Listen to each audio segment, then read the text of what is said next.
Police निरीक्षक आणि police शिपायांना मारहाण करणाऱ्या व्यक्तीवर फौजदार चावडी पोलीस ठाण्यामध्ये गुन्हा दाखल करण्यात आला आहे। सोलापूर शहरातील फौजदार चावडी पोलीस ठाण्यात वरिष्ठ पोलीस निरीक्षकाला छातीवर बुक्की मारत पोलीस शिपायाच्या शर्टाला धरून ओढाओढी करून त्यांना धक्काबुक्की केल्याप्रकरणी एका युवकाविरुद्ध गुन्हा दाखल करण्यात आला आहे। नायट्या उर्फ ओंकार संतोष नलावडे राहणार सुंदराबाई डागा प्रशाला दमणीनगर सोलापूर असं गुन्हा दाखल झालेल्या युवकाचं नाव आहे। दरम्यान पोलीस कॉन्स्टेबल दिनेश नारायण घंटे यांनी या प्रकरणी फिर्याद दिली आहे। फिर्यादीत असं म्हटलं आहे की आरोपी व इतर 2 ते 3 इसम यांच्यात तक्रार चालू होती।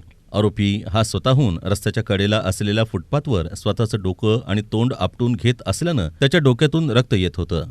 दरम्यान आरोपीस रिक्षातून पोलीस ठाणे इथं आणत असताना रिक्षामध्ये फिर्यादीच्या अंगावर थुंकून शिवीगाळ करून फिर्यादीच्या शर्टाला धरून ओढाओढी करण्यात आली। पोलीस ठाणे इथं उपचाराची वैद्यकीय यादी तयार करीत असताना या आरोपीनं शिवीगाळ करून परत अंगावर थुंकला। आरोपी हा आरडाओरडा करीत असताना वरिष्ठ पोलीस निरीक्षक अरविंद माने यांनी त्याला शांत बसण्यास सांगत असताना त्यानं माने यांच्या छातीवर डाव्या बाजूस हातानं बुक्की मारली। यावेळी त्याला अडवत असताना त्यानं त्यांच्या उजव्या हाताच्या मनगटाजवळ मारल्यानं त्यांना जबर मुका मार लागला आहे। या इसमानं पोलिसांच्या शासकीय कामात अडथळा आणून फिर्यादीस धक्काबुक्की करून वरिष्ठ पोलीस निरीक्षक माने यांच्या छातीवर मारून जबर दुखापत केली आहे।